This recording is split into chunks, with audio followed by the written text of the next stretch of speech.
there it is. It's all there. But we believe we are have the only encryption solution that addresses that one as well. To say that actually, if you take the whole system, you can still actually have mechanisms to make sure that that encryption can't be cracked by the person who's taken it. So, okay, this is all good stuff. What else have we got? We've got QMNet for access to remote servers. And that is an integrated part of what you get when you buy QM. It isn't an add-on. It gives you the ability to communicate between two or more servers with global locking, so that if one server locks a record on the other one, that's fine. The locking system runs across that whole process. So we have QMNet giving us that sort of global access to the system. And one of the things we're very, very hot on is diagnostic and development tools. In our own development environment, whenever we feel, wouldn't it be nice to have something to be able to diagnose this problem, to help us debug this, whatever, we'll go and do it.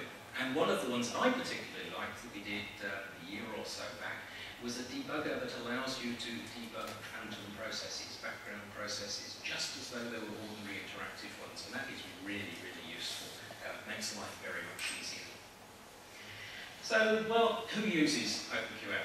We have users around the world. I did a quick look at our license database at the end of last week, and I spotted that we have users in, I think it's 75 countries around the world, but I'm not quite certain whether some of those were evaluation licenses that never turned into full ones. But certainly we have users scattered around the world in all the major countries along the way. So users worldwide, and within those they span multiple industries. Local government, we have people using the OpenQM database to provide government services of various sorts. Education, we have a number of educational users who are using this to run their systems, but we also have 2 universities that are actually using QM to teach multi-value.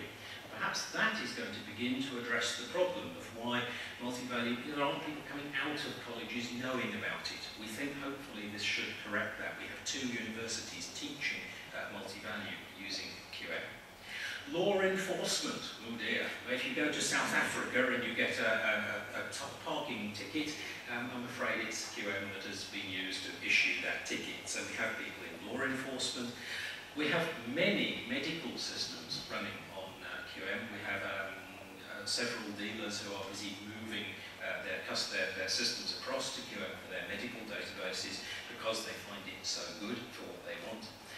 Point of sale systems, we have a large number of people involved with sales one way or another. Car dealerships, particularly in Australia, we have some car dealerships there.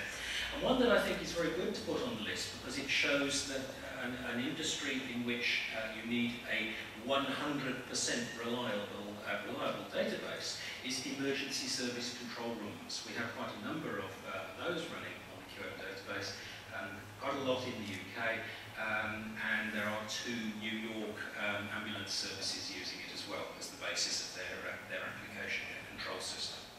So there's a little bit about who uses them in terms of where they come from. System sizes, this is an important one because there is this tendency for people to say, oh, QM is for small systems. We used to say that. When we started in the market, that was what we were after, but it's no longer true. 46% of our systems are 10 users or lower, so we've still got a lot of very small systems. 34% are in that 11 to 99 user range, and we have 20% that are 100 users or more along the way. We have tested the system using terminal simulators to 1,000 users.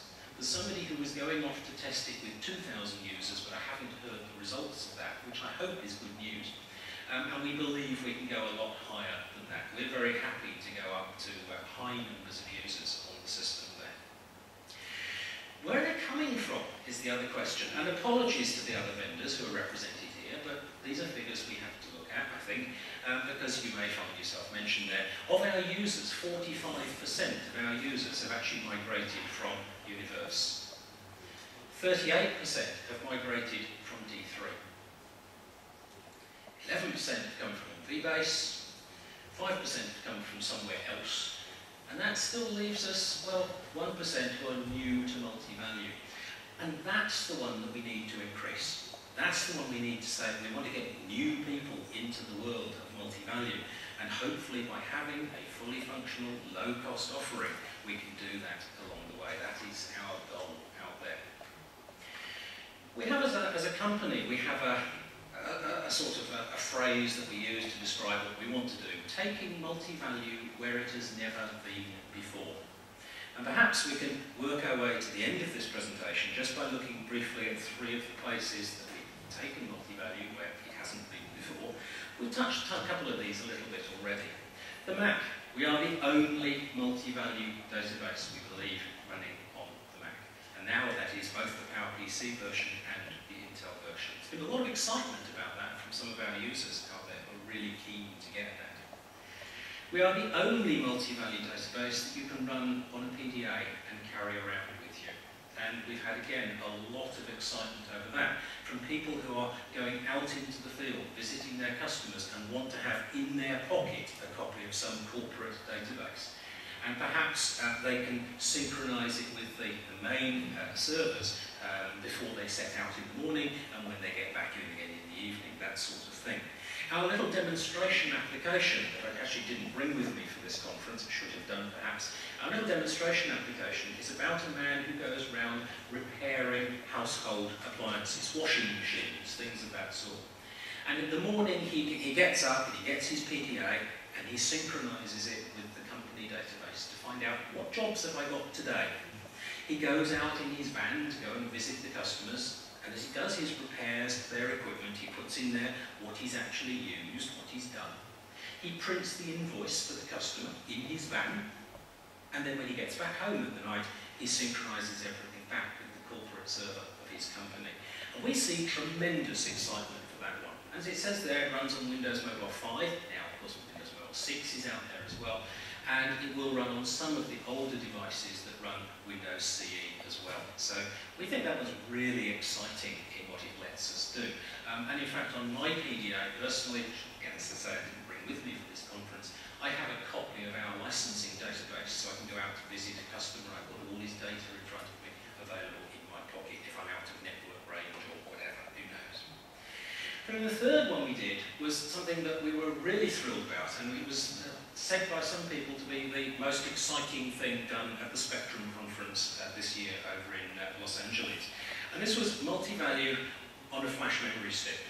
Now it isn't just I've put my database on there and I can access it from the stick using PC. Everything is on the stick.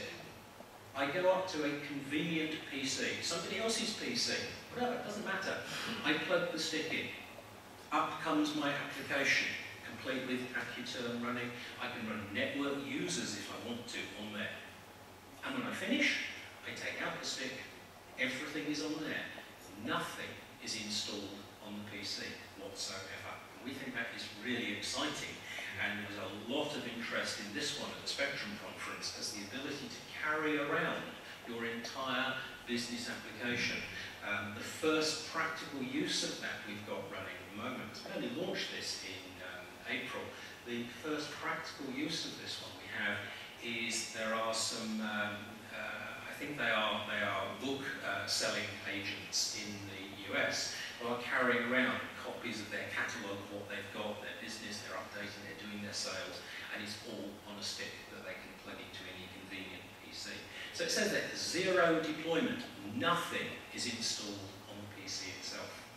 And I've actually got available here today, I have some of these with QM installed on that you can try. I will leave them around at some point, maybe down the front here at lunch.